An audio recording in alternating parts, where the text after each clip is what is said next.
السلام علیکم۔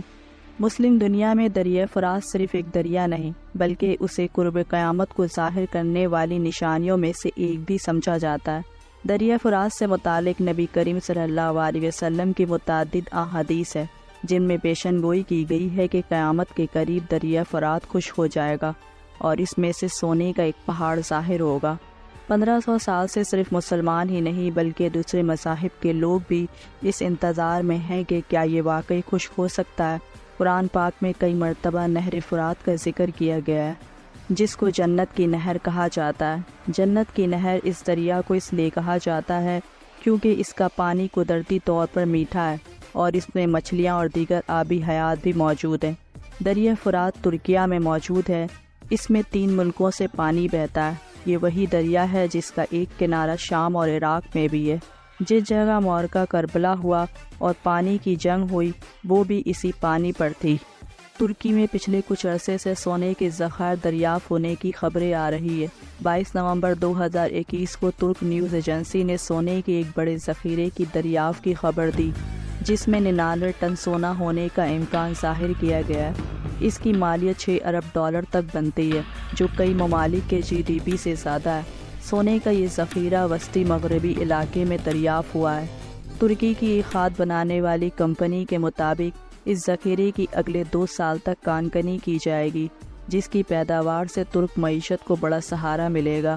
اس سے پہلے دسمبر میں ترکی کی وزارت توانائی اور قدرتی وسائل نے کہا تھا کہ ترکی نے 38 ٹن سونے کے پیداوار کے ساتھ بڑا ریکارڈ توڑ دیا ہے اور اگلے 5 سال میں سونے کی سالانہ پیداوار 100 ٹن تک بڑھانے کا ہدف مقرر کیا گیا ہے۔ اس خبر کے سامنے آنے کے بعد ایک بار پھر نبی کریم صلی اللہ علیہ وسلم کی پیشن گوئیوں کا ذکر ہونے لگا ہے کہ کہیں ترکی کو دریائے فرات سے سونے کا پہاڑ تو نہیں مل گیا۔ ترکی میں سونے کا پہاڑ ظاہر ہونے کی باتوں میں شدت آنے کی وجہ سے یہ اطلاعات بھی ہے کہ دریائے فرات پر ترکی اور شام کی جانب سے ڈیم کی تعمیر اور فیکٹریاں لگانے کا عمل جاری ہے جس کی وجہ سے دریا میں پانی کا اخراج دن بدن کم ہوتا جا رہا ہے۔ سائنسدانوں کا کہنا ہے کہ 7 سال کے دوران دریائے فرات کے گزرگاہ کے مختلف حصوں میں اب تک 117 ملین ایکڑ فٹ تازہ پانی ضائع ہو چکا ہے۔ جیسا کہ ترکی دریائے فرات کی خشک سالی کو نظر انداز کر رہا ہے، اس سے بہت سے حلقے یہ گمان کر رہے ہیں کہ ترکی دریائے فرات کو خشک کرنا چاہتا ہے تاکہ وہاں سے سونا تلاش کیا جا سکے۔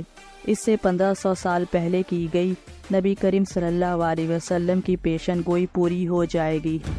حضرت ابو ہریرہ رضی اللہ تعالیٰ عنہ سے روایت ہے کہ نبی کریم صلی اللہ علیہ وسلم نے فرمایا، قیامت اس وقت تک نہیں آئے گی جب تک کہ دریائے فرات سونے کا پہاڑ برآمد نہ کرے گا۔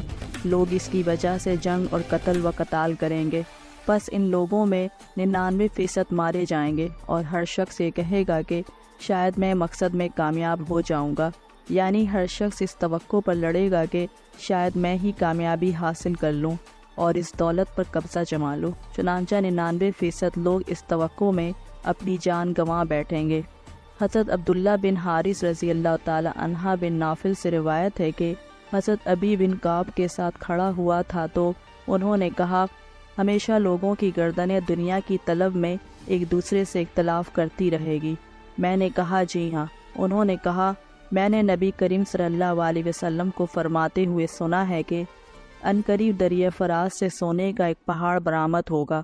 جب لوگ اس کے بارے میں سنیں گے تو اس کی طرف روانہ ہوں گے، پس جو لوگ اس کے پاس ہوں گے وہ کہیں گے، اگر ہم نے لوگوں کو چھوڑ دیا تو وہ اس سے سارے کا سارا سونا لے جائیں گے، پھر وہ اس پر قتل و قتال کریں گے، بس ہر 100 میں سے 99 آدمی قتل کیے جائیں گے۔ دریائے فرات کے خشک ہونے اور اس میں سونے کا پہاڑ ظاہر ہونے کی پیشن گوئیوں کے ظہور کے منتظر لوگ اس قدر بے چین ہیں کہ جب عراق میں تیل دریافت ہوا تو وہ سونے کے پہاڑ کی پیشن گوئی کی اپنے الفاظ میں تشریح کرنے لگے۔ ان کے نزدیک کیونکہ دنیا تیل کو کالا سونا بھی کہتی ہے، اسی لیے سونے کے پہاڑ والی پیشن گوئی سے مراد یہی کالا سونا ہی ہے۔ اس کو بنیاد بناتے ہوئے کئی مذہبی اسکالرز نے امام مہدی کے ظہور کی پیشن گوئیاں بھی کرنا شروع کر دیں۔